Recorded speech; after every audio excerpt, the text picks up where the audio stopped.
सबसे पहला स्टॉक जो सबसे ज्यादा इस पीएसयू स्पेस का आपको पसंद आता है और इस एक्सरसाइज के उस साइड कहते हैं ना एंड ऑफ द टनल बड़ा मोटा पैसा मेरा इंतजार कर रहा है सर। जी, सबसे पहला मेरा पिक रहेगा बीपीसीएल आशीष। मेरा मानना है कि जो सबसे बड़ा पैसा मिलने वाला है डिसइन्वेस्टमेंट से वो इस कंपनी के थ्रू ही रेज होने वाला है।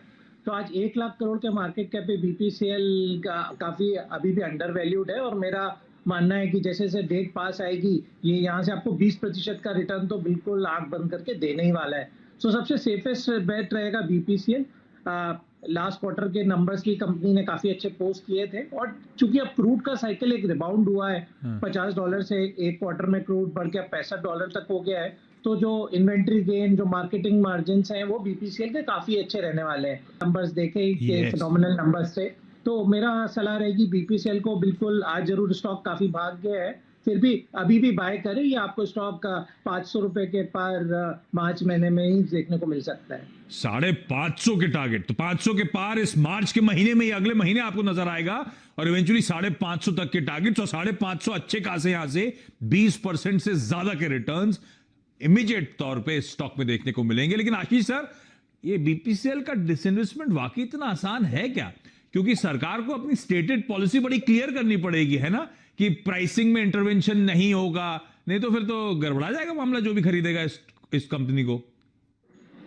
बिल्कुल, मेरा मानना है कि जैसे जैसे ये चीजें इवॉल्व होंगी, डिसइन्वेस्टमेंट पास आएगा, तो जब ये सवाल जो भी स्ट्रेटेजिक इन्वेस्टर आएगा सरकार से पूछेंगे कि क्या प्राइसिंग पॉलिसी रहेगा, तो बिल्कुल इन सब चीजों का क्लैरिफिकेशन आएगा।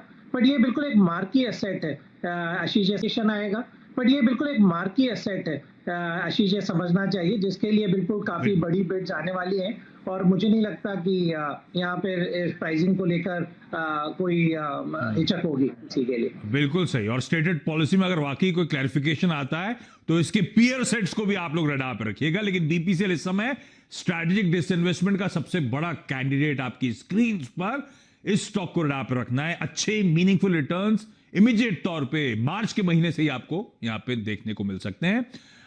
हिमांग सर, आपका सबसे प्रेफर्ड सरकारी कंपनी का बेट कौन सा है सर? आशीष जी, मेरा प्रेफर्ड कंपनी पीएसयू में सेल रहेगा और स्टील अथॉरिटी के नाम से सब लोग इससे जानते हैं। और जिस तरह का हम रिवाइवल मेटल सेक्टर के अंदर देख रहे हैं और प्राइसिंग एनवायरनमेंट है, आपको एक एग्जांपल देता हूं। अभी 30,000 करोड़ की मार्केट कैप है कंपनी की और क्वार्टर के अंदर ही लगभग 5,000 करोड़ की प्रॉफिट इसने दिखाई। तो ये नॉर्मली क्या होता है कि मेटल और जो कमोडिटीज है उसमें वॉलेटिलिटी होने के कारण लोग इसको पसंद नहीं करते हैं, पर इस तरह का अगर 2 और क्वार्टर में नंबर्स आने लगेंगे तो काफी अट्रैक्टिव प्रपोजिशन ये हो सकता है। और हमारा ये मानना है कि इंटीग्रेटेड कंपनी है, इवेंचुअली अगर इसको डाइवेस्टमेंट अगर इसका होता है तो बहुत जबरदस्त वैल्यू क्रिएशन अपॉर्चुनिटी हो सकती है एग्जिस्टिंग मेटल कंपनीज के लिए। तो ये कंपनी हमें काफी पसंद है, उसमें डेट रिडक्शन भी हुआ है। और हमारा जो टारगेट है, क्योंकि हमने पिछले क्वार्टर के टाइम पे इसका सेट किया था, तो वो 81 है, जो बहुत ज्यादा अपसाइड नहीं दे रहा है। पर ये अगर साइकिल थोड़ी अच्छी चलेगी तो इसमें बहुत बड़ा अपसाइड का पोटेंशियल बना रहेगा। Steel authority of India limited, साल के लो से वाकई बड़े तगड़े रिटर्न्स और अभी भी यहां पे पार्टी बाकी है। सेल 80 रुपए के पार जाता हुआ नजर आएगा, यानी कि अच्छे खासे रिटर्न्स इन लेवल से भी ये सरकारी कंपनी देने का दमखम रखती है। और वाकई मेटल्स बहुत स्ट्रांग अपसाइकिल में वैसे ही नजर आएंगे। कमोडिटीज मल्टी ईयर हाईस छू रही हैं, बेस मेटल्स, और उसका फायदा भी इन तमाम कंपनीज को मिल रहा है। तो सरकारी प्लस सेक्टर टेलविंड के चलते सेल 80 प्लस के लेवल्स के लिए यहां पे अप्रोच करिए। सुदीप सर, आपका सबसे प्रिफर्ड सरकारी कंपनीज में बेट सर? देखिए, मैं कुछ दिनों से ही इस स्टॉक पे बहुत ही भरोसा रख रहा हूँ और ये बेहतरीन कंपनी पीएसयू सेक्टर में बाकी क्षेत्र में बाकी कंपनीज में जो खामियां हैं इसमें वो नहीं है। भारत इलेक्ट्रॉनिक्स दिग्गज कंपनी है डिफेंस इलेक्ट्रॉनिक्स में, और जैसे जानते हैं कि सरकार का स्टेटेड पॉलिसी है डिफेंस मेक इन इंडिया, और इलेक्ट्रॉनिक्स एरिया जो डिफेंस है उस पर बहुत बड़ा सरकार का फोकस है। प्राइसिंग जो स्ट्रेटेजी है इसका वो भी चेंज हुआ है, कॉस्ट प्लस कर दिया गया है सरकारी कॉन्ट्रैक्ट्स के लिए, और उसमें सारे फैक्टर्स कंसीडर किए गए हैं। तो company will not be strong balance sheet है और आने वाले दिन में इस लेवल से सिग्निफिकेंटली अपवर्ड मूवमेंट की संभावना हम देख रहे हैं। ऑर्डर बुक बहुत तगड़ा ऑर्डर बुक है। आने वाले दिनों में और भी ऑर्डर्स मिलने वाले हैं, वो क्योंकि डिफेंस में इंडिया में मैन्युफैक्चर का फोकस है। जो फॉरेन कंपनीज है उनके लिए भी एक प्राइज्ड एसेट हो सकता है अगर सरकार इसमें डिसइन्वेस्टमेंट या कुछ share holding, bulk share holding private companies को देने की सोचे। तो विद और without disinvestment BEL is my pick. 150 से 75 रुपए का टारगेट लेके एक साल के लिए चल सकते हैं यहाँ पे। और अगर डिसइन्वेस्टमेंट जैसा कुछ स्टेप सरकार की तरफ से लिया गया तो ये एक नया चेहरा में उभर सकता है। तो डिसइन्वेस्टमेंट नहीं भी कर रही सरकार तो एक साल में 25% के अपसाइड, और डिसइन्वेस्टमेंट की कोई भी हवा लगी तो तेजी पे आग लग सकती है। स्टॉक में बहुत वैल्यू है, और वैसे भी बीएमएल का स्ट्रैटेजिक इन्वेस्टमेंट की तैयारी तो बीएल में वैसे ही आपको देखने को मिलेगा। 250 के लेवल्स आपकी स्क्रीन पर। 3 स्टॉक सरकारी कंपनीज हमने डिस्कस कर ली। बीपीसीएल आपकी स्क्रीन पर है, बीईएल और सेल। इसके अलावा 3 और बेहतरीन पिक्स बच। 3 स्टॉक्स पे चर्चा हो गई। क्विकली अगले स्टॉक्स की बात कर ली जाए। आशीष सर, ये बीपीसीएल के बाद अगला कैंडिडेट कौन सा? जी, दूसरा स्टॉक भी मेरा बी से ही शुरू होता है आशीष। ये बीएमएल। अच्छा, जरूर इस स्टॉक में डिसइन्वेस्टमेंट करके सरकार को कोई बहुत ज्यादा पैसा तो नहीं मिलेगा, क्योंकि मार्केट कैप 4-4.25 हजार करोड़ का ही है। बट सरकार ने एक स्मार्ट काम ये किया कि उनके जो रियल एस्टेट एसेट है उसको अलग कर दिया है, और ये जो एज अ बिजनेस है उसको ही डाइवेस्ट करेंगे। बट फिर भी कंपनी के पास में जो मेजर एडवांटेज है कि मेक इन इंडिया होने के कारण से जो सरकार का इनिशिएटिव है, जितने भी बड़े डिफेंस के और एरोस्पेस के ऑर्डर है वो इस कंपनी को ही आने वाले हैं। तो मेरा मानना है ये स्टॉक बिल्कुल एक री रेटिंग के लिए ड्यू है। अभी भी जो ओरिजिनल उनका आईपीओ आया था उससे कम प्राइस पे स्टॉक अवेलेबल है। और इसके अलावा इसमें चूंकि सरकार 26% हिस्सेदारी डाइल्यूट कर रही है, तो इसका ओपन ऑफर भी आएगा।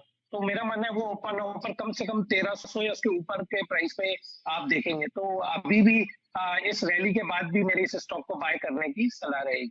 मुझे याद है जब पिछली बार स्ट्रैटेजिक डिसइन्वेस्टमेंट की बात हुई थी तो स्टॉक कहां तक चला गया था, तो उससे तो अभी भी कहीं नीचे आपको इस समय ट्रेड करता हुआ नजर आएगा। तो बीईएमएल, बीपीसीएल के बाद बीईएमएल वो स्टॉक है जिस पे दाव लगाना है। सुदीप सर, आपकी तरफ से अगला स्टॉक कौन सा? एक दिग्गज स्टॉक जो माइनिंग एंड मेटल स्पेस पे है, और जैसे हम जानते हैं माइनिंग में बहुत अच्छा अपस्विंग चल रहा है। आयरन ओर जो एनएमडीसी प्रोड्यूस करता है, आयरन ओर में हम लोगों का मानना ये है कि ग्लोबल प्राइसेस एक लेवल पे पहुंच गया है और इसी लेवल के आसपास अगला 3-4 साल रहेगा based on the demand supply. ये $100 पर टन के आसपास रहेगा। और एनएमडीसी का प्रोडक्शन बढ़ रहा है। दोनीमलाई माइन को लेके जो अनसर्टेनिटीज थे वो दूर हो रहे हैं। इन्होंने कस्टमर बेस डाइवर्सिफाई कर लिया है, और स्टील प्लांट जो लिया है, और स्टील प्लांट जो था वो सेपरेट होने के कारण इनका वर्किंग कैपिटल में बहुत अच्छा इंप्रूवमेंट हो जाएगा। ओवरऑल हम लोगों को लग रहा है करंट लेवल से करीब 150-60 तक जा सकता है एक साल के अंदर। यहाँ पे जरूर खरीदारी कर सकते हैं। यहाँ पे मैं वही बात दोहराऊंगा कि डिसइन्वेस्टमेंट, नो डिसइन्वेस्टमेंट, ये बहुत अच्छा स्टॉक है। डिसइन्वेस्टमेंट और नो डिसइन्वेस्टमेंट एनी विच वे इस कंफर्ट देता है, और डिसइन्वेस्टमेंट की अगर बात सामने आ गई तो शायद होपफुली ये स्टॉक्स और तूल पकड़े। तो कंफर्ट जोन में 150 के टारगेट्स के अप्रोच करिएगा। और इंटरेस्टिंगली आपकी स्क्रीन पे हेमांग सर आएंगे, और हेमांग सर ने भी एनएमडीसी ही चुना है, तो वो एक कंसेंसस बेट है। हेमांग सर, आपके टारगेट्स क्या हैं और आपको क्यों पसंद आ रहा है? सो आशीष जी, बेसिकली ये इसका जो टारगेट प्राइस हमारा है वो 140 का है। इसमें काफी अपग्रेड की पॉसिबिलिटी रहेगी। जस्ट 1-2 एक्स्ट्रा पॉइंट जो मुझे पसंद है वो ये है एनएमडीसी के कि ये डेट फ्री कंपनी है, इसको काफी अच्छे है, और 8.5% के डिविडेंड यील्ड पे कंपनी मिल रही है। तो ये सारे जो पॉजिटिव्स है वो रेयरली आपको कोई कंपनी में मिलेंगे जहां पे आपको ग्रोथ भी दिख रहा है, डिविडेंड यील्ड भी है, डेट भी नहीं है, और डाइवेस्टमेंट रिलेटेड ट्रिगर्स तो रहेंगे ही रहेंगे। तो ये काफी अच्छा कंपनी रहेगा from a PSU basket point of view. Okay, तो एनएमडीसी 140, 150 के टारगेट्स, 2 एक्सपर्ट्स को पसंद आता है ये सरकारी स्टॉक, ये सरकारी कंपनी। हमारे पास 6 बेहतरीन पीएस, 6 नहीं, एक तो कंसेंसस है, तो 5 बेहतरीन पीएसयू स्टॉक्स आपकी स्क्रीन पर। जो प्राइवेटाइजेशन की बात करी जा रही है, जो रिफॉर्म पुश की बात करी जा रही है, उसका बड़ा फायदा आपको यहां पे देखने को मिलेगा। और प्राइवेटाइजेशन और नो प्राइवेटाइजेशन, ये स्टॉक्स वैसे ही बहुत अच्छी सरकारी कंपनियां हैं जो कंफर्ट देती हैं। तो सेल हुआ, एनएमडीसी हुआ। Like the video, subscribe to channel.